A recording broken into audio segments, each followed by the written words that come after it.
There are a lot of different reasons to modify a guitar. For Luthier Grit Laskin, satisfying his artistic vision required him to go looking for an entirely new palette. There's so few people pushing the envelope of this medium as I'm doing. In fact, the truth is there's nobody doing it quite the way I am.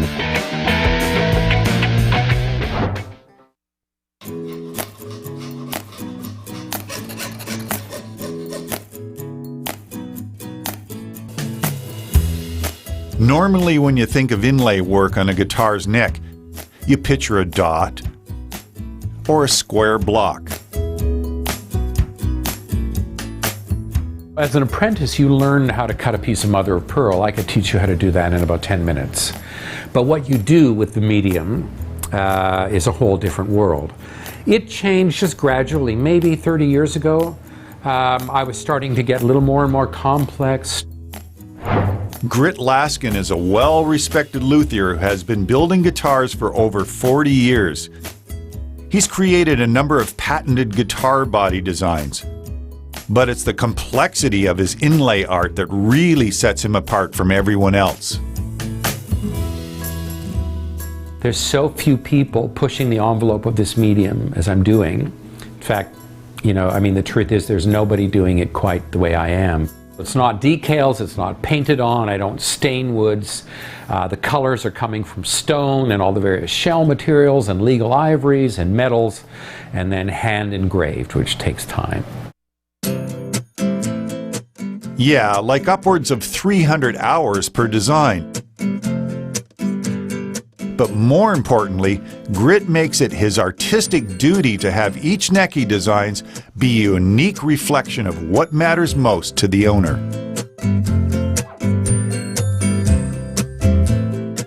"90% of the time, people don't even want to see the sketch.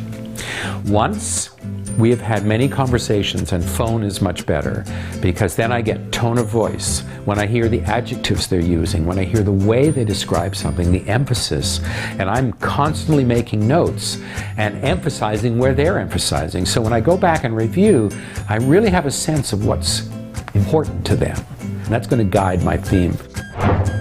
Clients are willing to wait up to 2 years for Grit's interpretation of their lives.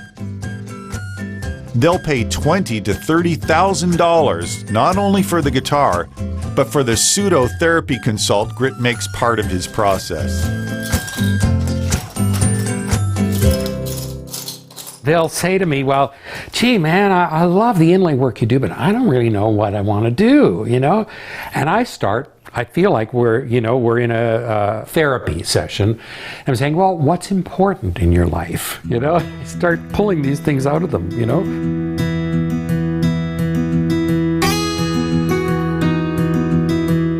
And even if you loved what he's created for you, Grit will never repeat a design. It's too personal.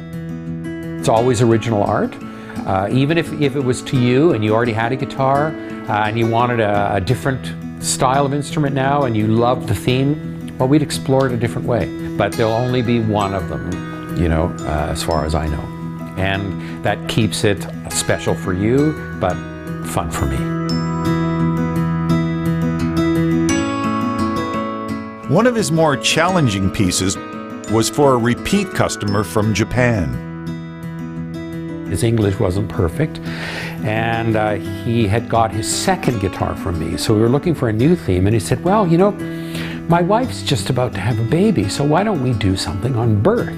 I created a little Japanese schoolgirl in her uniform visiting an art museum, and she's seeing this tall sculpture done out of green marble of this pregnant woman. And she is looking at the fully pregnant belly with like trepidation on her, So I did it. I thought I'll have fun with the idea of pregnancy and birth, and whew, got through that one. The materials Grit has discovered over the years has opened up a whole new range of options for him.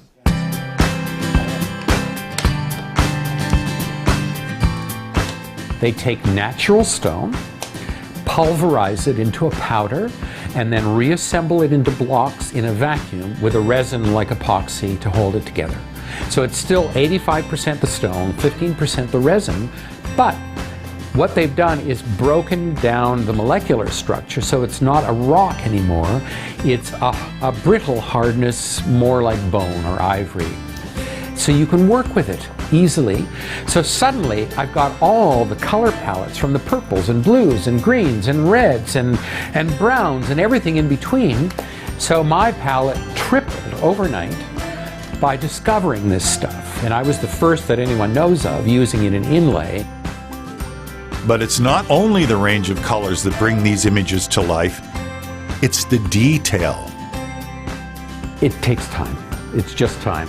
It's slow. To engrave a face accurately, first of all, it is just with a little hand tool, one little cut at a time. But to do one face, it could be a day, day and a half of just engraving.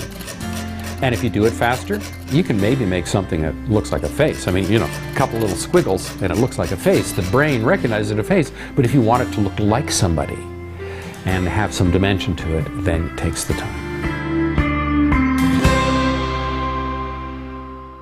One of Grit's favorite designs is on the guitar he made for himself back in 2004.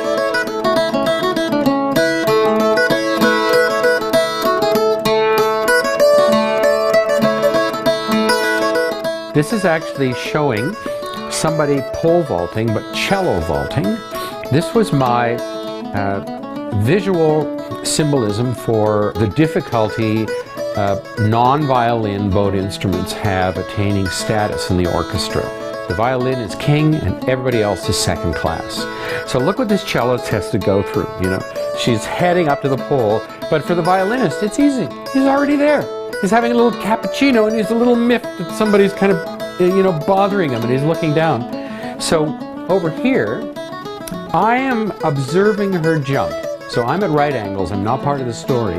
I'm watching her jump and I have given her 6.0, 6.0, perfect score for artistic and technical merit. And I just like the nice round graphic of those numbers, so I took that. Grit won't divulge the deeper psychology behind his own guitar, so you'll just have to speculate for yourself.